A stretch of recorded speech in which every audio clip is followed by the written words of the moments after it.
Banyaknya aktivitas yang harus dilakukan terkadang membuat kita stres dan bingung harus melakukan yang mana terlebih dahulu ya. Kondisi ini justru membuat kita jadi tidak fokus. Alhasil, aktivitas yang dijalankan kurang maksimal. Dan tak jarang, aktivitas yang harusnya diprioritaskan malah jadi terbengkalai. Nah, jika Sobat Queen merasa kesulitan untuk mengatur skala prioritas setiap harinya, menyusun to-do list mungkin dapat menjadi solusi. To-do list adalah daftar aktivitas atau tugas-tugas yang harus kita lakukan dalam satu periode. Daftar ini adalah sebuah perencanaan agar kita dapat mengatur kegiatan kita dengan baik.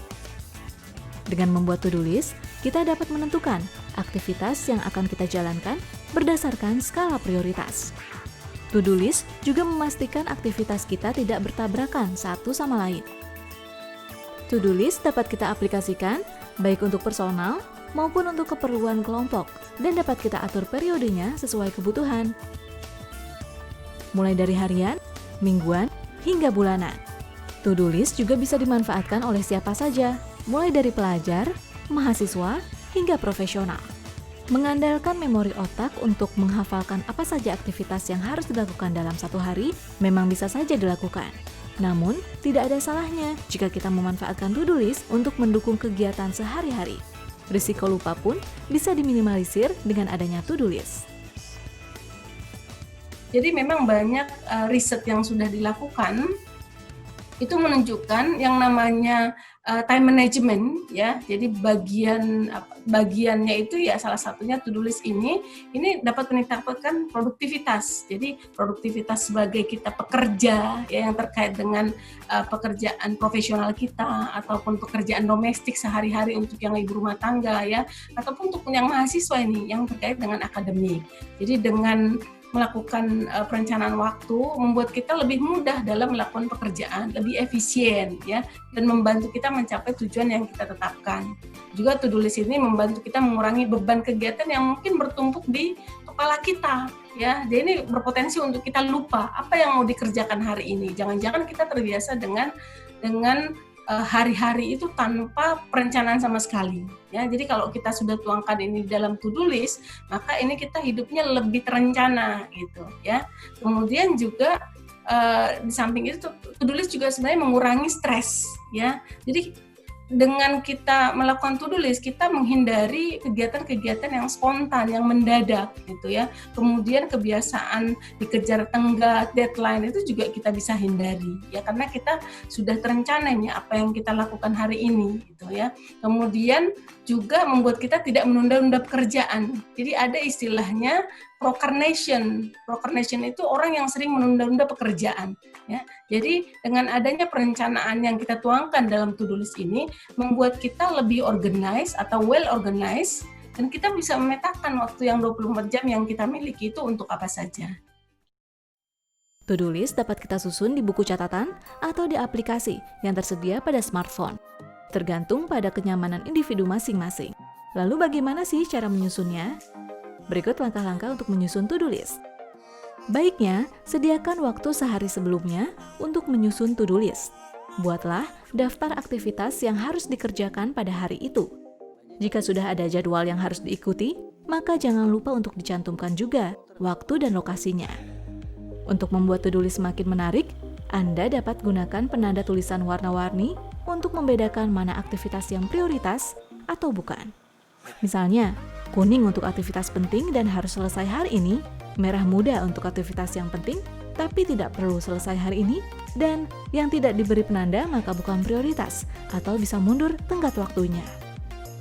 Berikan checklist setiap menyelesaikan satu aktivitas agar Anda tahu aktivitas mana yang sudah dikerjakan dan yang belum. Yang paling penting, bangunlah komitmen, dorong diri agar mengikuti to-do list yang telah disusun dengan bertanggung jawab dan disiplin tinggi. Setelah seharian beraktivitas, sempatkan diri untuk mengevaluasi capaian to-do list pada tiap harinya. Kemudian, jangan lupa untuk mengupdate to-do list untuk keesokan harinya.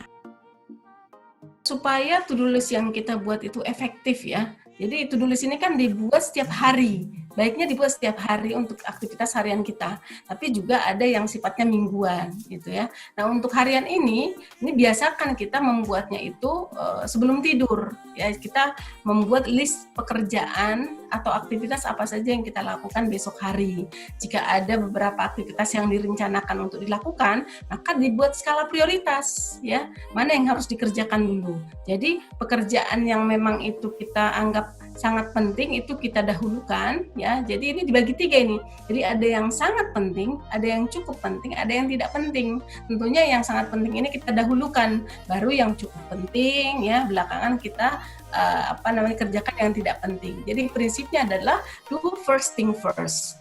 Kemudian supaya efektif juga kita harus ingat ya, to-do list yang kita buat ini harus dipatuhi, bukan hanya sekedar untuk dibuat list tapi tidak kita ikuti, tidak kita patuhi, kecuali pada kondisi yang darurat ataupun force major yang membuat kita harus keluar dari list yang sudah kita rencanakan.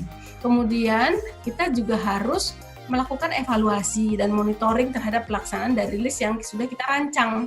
Mana yang sudah selesai, mana yang harus di-reschedule, mana yang harus diganti aktivitasnya yang tidak memungkinkan gitu ya. Jadi aktivitas itu harus kita lihat lagi, kira-kira reasonable nggak ini untuk dilakukan dalam waktu dekat.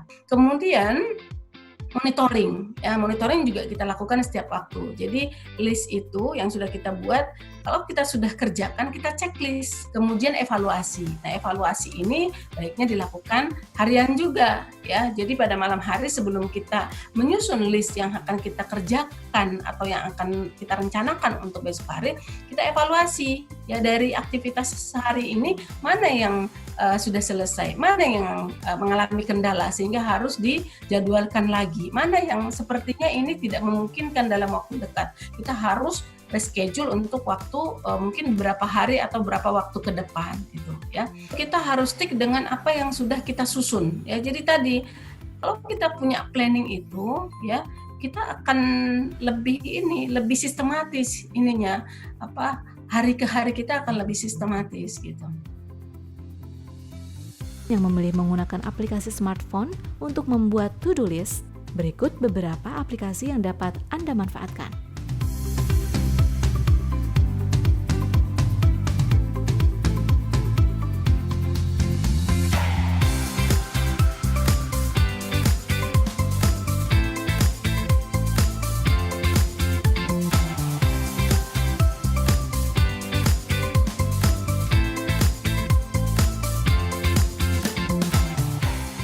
Demikian informasi dari kami, semoga bermanfaat ya. Tetap jalani aktivitas dengan produktif.